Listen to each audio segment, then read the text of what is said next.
Hello guys, here I am again with a new video, and this time we're doing again a draft analysis, but this time it's for a new league called the SFL. I recently joined. It's a league that's made by my friend Ruben, and yeah, he asked if I wanted to join, and I said yeah, sure, because other leagues uh, were dead and only the BCF remained for me. So I was only in one league, and I thought two leagues. At this point, first I didn't really know, but at this point I think I can manage two leagues at the same time. So yeah, I joined, and there are we are with 12 people in this league. In the BCF we are with 16, so 12 is a bit less. So typically your draft you will be less likely to be sniped, but still snipes happen often. But yeah, I was making my draft plan, and yeah, I will reveal here my whole draft and do an analysis about it. So yeah, let's just dive into the draft analysis. First off, I had the 11th pick out of the 12 people, so you could I didn't technically have the wheel pick, but it kind of felt like a wheel pick because you only have to take into account one guy before you can pick your next. So let's, for example, I want a fire type and I want a grass type. Really bad on my team, and I know I can. There's only one guy in between my two picks, and I see that guy already has a fire type. I pick my grass type first because he could technically snipe it, and he will be less likely to snipe the fire type. So I'll pick the grass type first, then he picks his two picks, and then I pick my fire type. So you have to take that into account with my picks. So it's like I made like every two picks at around the same time. So my first two picks are like it's a combination of picks I did every time for the entire draft, except the last month that was a single month because we had in total 11 months. So I drafted like 5 times. I drafted like 2 months almost together, and then at the final round I drafted then 1 month as my final month.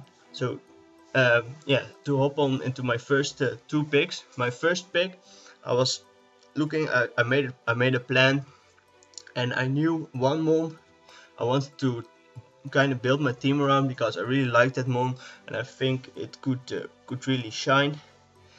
And but I knew it was not a first rounder or a second rounder. I knew it was a more lower tier month, so I knew I could wait first. So I had some higher tier months and a mega in mind for the team, but yeah, the draft would technically first happen on Saturday, but we decided to do it a couple of days earlier, and then we just pick when we are available, and we leave our picks with other guys when we go to sleep or we're not available for the day. And yeah, I woke up and I noticed that they already started the draft. I thought it would be a couple of days early, but not like it was then Tuesday, I think, or Monday even. And yeah, they already started the draft, and it was now my turn. So yeah, my turn, but technically kind of my turns because there was only one guy after me. And the first two picks I kind of wanted or was leaning towards were Mega Gardevoir or Landorus Eye as the first round pick. But yeah, I also didn't know my draft pick, so yeah, with 11 pick I kind of wasn't too upset that they were already picked. So I changed up the plan, talked a bit with my good friend Anthony about what to do. I told him the mon I wanted to build the team around, and he said, yeah, that mon, and I also noticed that it struggles with like steel types or ground types. So we picked up for tier 1, we with our first pick picked up Manaphy, and Manaphy is really a great mon. I have used Manaphy once before in the BCF in season 2, and yeah, I really love that mon. It can just set up with either Calm Mind or Tail Glow, and it is a good water type. It can function as an offensive water type or defensive water type. Scald is the best move in the game. Setup, strong special attacker, can give even momentum with U-turn if I decide to run that for a week. It gets great coverage, and it's just a great mon for the team, I think. And then onto the second pick. For my second pick, like Manaphy deals great with ground types, can also deal with steel types, but for my second pick I also went in tier 1 Menefis tier 1 mon. This is a tier 1 mon, and that's the nuke called Victini. And Victini, I've seen it used a couple of times, a lot of times actually, and most of the time it was to great success. It brought Megamorqua in Season 4 to the championship, it brought A-Drive in Season 5 to the championships in the GBA, and it was a mon that was it's a nice mon I wanted to try out for a time, and yeah, this time I get the chance, so I have I got my fire type also early, and that's something I don't do very often. Most of the time I draft the fire type more late in the draft, but really early Victini, it's just V-Create hits so hard, it has that just some high base power moves which make it incredibly strong. It can go Choice Band, it can go Choice Scarf, it can go Life Orb, it can go more bulky even, because it has the base 100s across the board, the same as Menfi has, that makes them really viable, and that makes them really unpredictable, because they can go physical or special, and especially Victini can go physical, special. It goes more offensive than defensive, but maybe I will bring it more defensively one week, you don't know. So that are my first two picks, and then I had to wait a lot because I was 11, so all the other guys made two picks before it came back to me, and I was again a bit discussing with Anthony. I knew a couple of picks I had in mind for the next few rounds, but yeah, I was talking with should I knew I wanted to, in these two picks I want to pick my Mega, but I didn't know what other mon I wanted to go with, and we were talking, should I pick the mon I want to build my team around, or could I wait because it's a low tier mon? And he said, yeah, I think you want to build your team around this mon, and it may go in the next few rounds because you have to wait a whole lot of picks, so I think it's safe to pick it up now. And as the guy after me already had a Mega, I knew I could pick up this mon first and then the Mega when it came back to me. So I picked up, and it's a tier 4 mon, but it's so strong, and in GBA it's recently moved up to tier 3. It's not Embor, no, it's Tyrantrum. And Tyrantrum I think is really a great mon.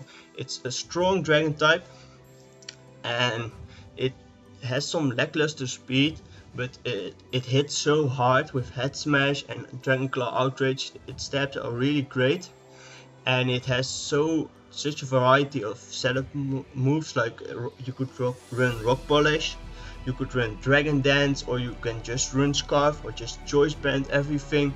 You can even run it more defensively with Stealth Rocks. It's such a great mon, and I really love this mon, and that's why I decided to build my team around this mon. So then onto my Mega.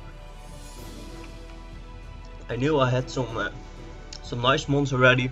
They were more offensively than defensively. Some could go a bit more defensively, but they weren't really that bulky defensive wise.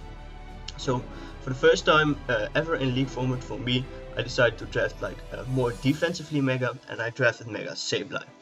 And Mega Sableye has seen some great usage in leagues, and it's a really nice spin blocker, which I like because I like to hazard stack him.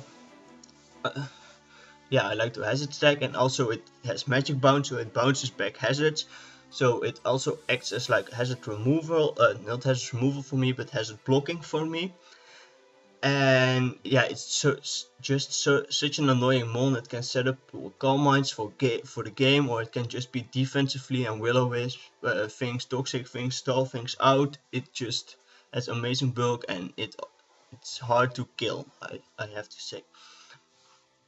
And yeah, that's why I decided to go Mega Sableye, and defensive wise it was such a great mon.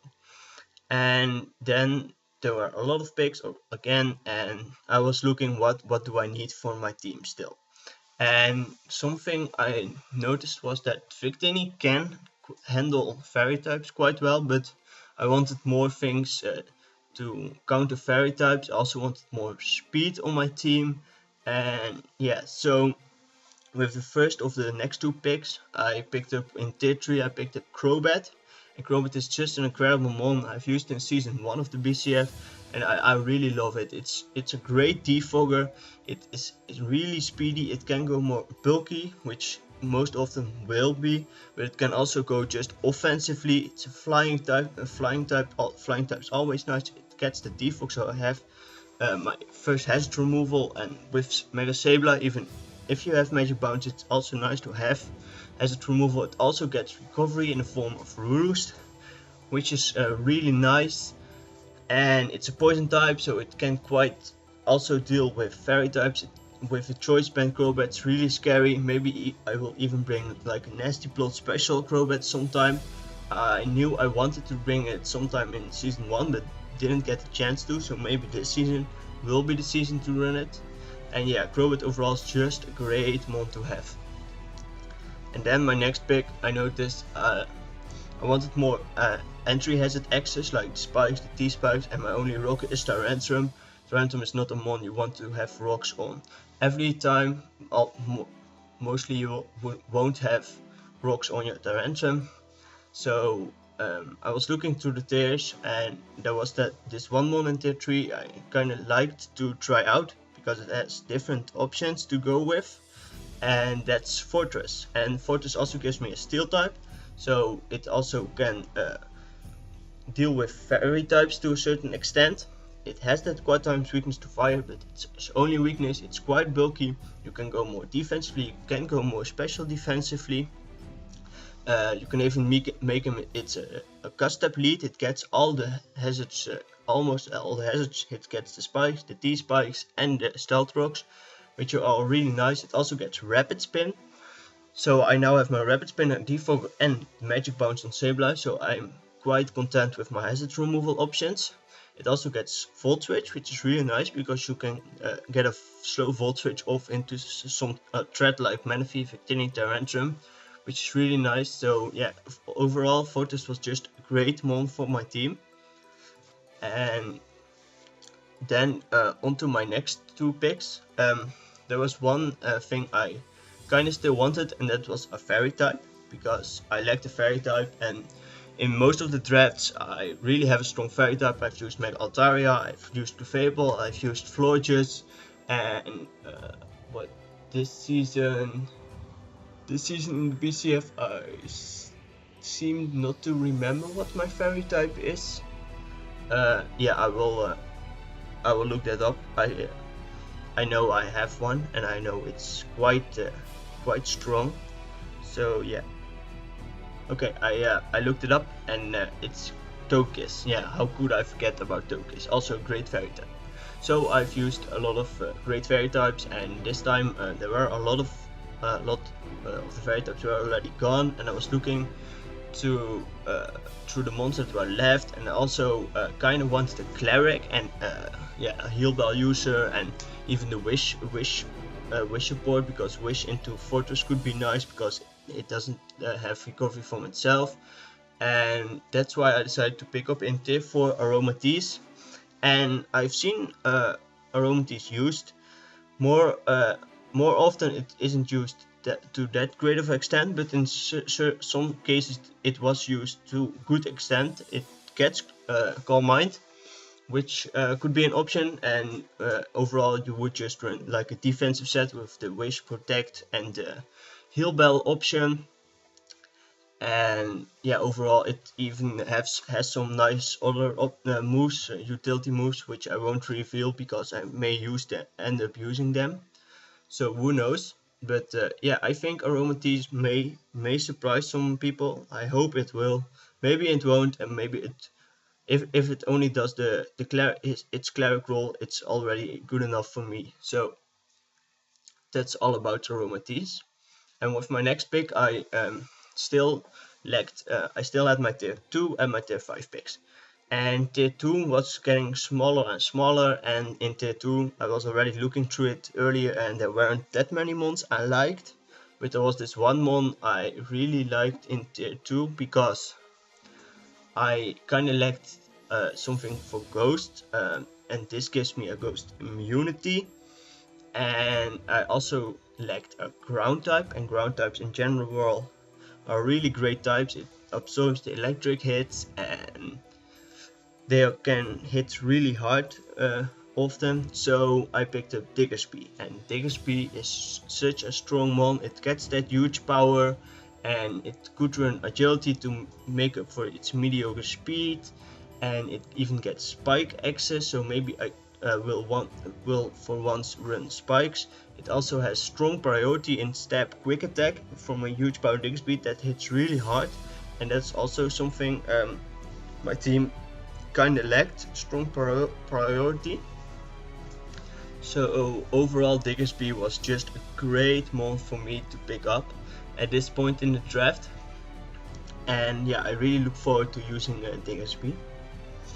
And then onto my last dual pick, and then there's one final pick, and I was looking and I knew that I could save my last tier 2 mon for my final pick, because not that many guys had a tier 2 mon left, and of the guys that had a tier 2 mon left, most of them had already the type I wanted, so I knew there was really a slim chance to get sniped on that one. So I decided to pick up my tier 5 mons first, and the first one of the two was like I was looking through tier 5, and I knew there were two types I would maybe struggle with, and that was like water types. I only had Manaphy to resist, and Manaphy can generally beat them, but still I don't know if Manaphy is enough. And also the other thing was flying types, but I have Tyrantrum resisted, and I have some bulky mons that can take on some flying types really well, and Bravebird, they also take recall, so I have to, with that in mind, I think flying types would be less likely to be a problem than the water types. And I also lacked grass type, and I know you don't generally need a grass type every time, but grass types are nice. Also this mon would provide me with another stealth rocker, and that's nice because Tyrantrum and Fortress, I may not want to run rocks on Tyrantrum, I may want to have the spikes on the Fortress, so with this mon I have another stealth rocker, which is really nice, and that mon is Grey Daily, and Grey Daily has a Storm Drain ability that makes it immune to water, and it also boosts its special attack from a water type move, which is nice. It gets recovery, which is nice. It's more of a bulky mon. It gets the stealth rocks, it gets some other utility options, and overall Grey Daily looked like a nice mon to have on my team. And it is also a mon I've looked at for earlier seasons, but it never really fitted my team, and this time it did, so I'm glad to pick it up. And then for my other tier 5 mon, I had a mon in mind, and that was like Hariyama, and I picked up Hariyama because I've seen Hariyama used by Fufu in the PPL, and he didn't bring it every match, but the match he brought it, it really put in work, and I liked that it was more a bulky fighting type with the guts ability, so it could soak up like scalds, because if it gets burnt, it gets the boost. It also absorbs like toxic, it just absorbs status in general, which is nice. And it has two other abilities in Tick Fat and Sheer Force, so you could maybe bring it Bandit Sheer Force, which is really strong, or more of a wall with Tick Fat if you need something for a strong fire or a strong ice type. But then the GPA draft happened, and Hariyama was again drafted, and I saw it was tier 4, and I was like, oh, it's there tier 4, but in our league it's tier 5, right? So I was looking through the tiers, and apparently it was also tier 4 in our league, and I just didn't notice this. But apparently other people also didn't notice this. But in all my honesty, I thought, yeah, it's not fair if Hariyama is really tier 4 and I have it as a tier 5 pick. So I talked with Ruben about it, and he said, yeah, I think Hariyama really is a tier 4, more of a tier 4 pick, so I think you just have to repick your pick. And yeah, I kind of felt let down, but I also knew it was the most fair option. And I was looking through the fighting types which have like a similar role as Hariyama in that are in tier 5, and I ended up with going for Throw. Throw is also really bulky, it also gets guts, which is really nice. It can absorb status, and it can act as like a bulky fighting type to absorb the status, but also has the mold breaker, so maybe I could bring it offensively with mold breaker to put some holes in my opponent's team. So I really look forward to using Trope.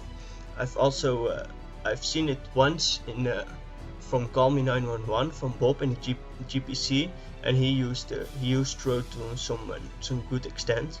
So I hope it will put in work in some matches for me.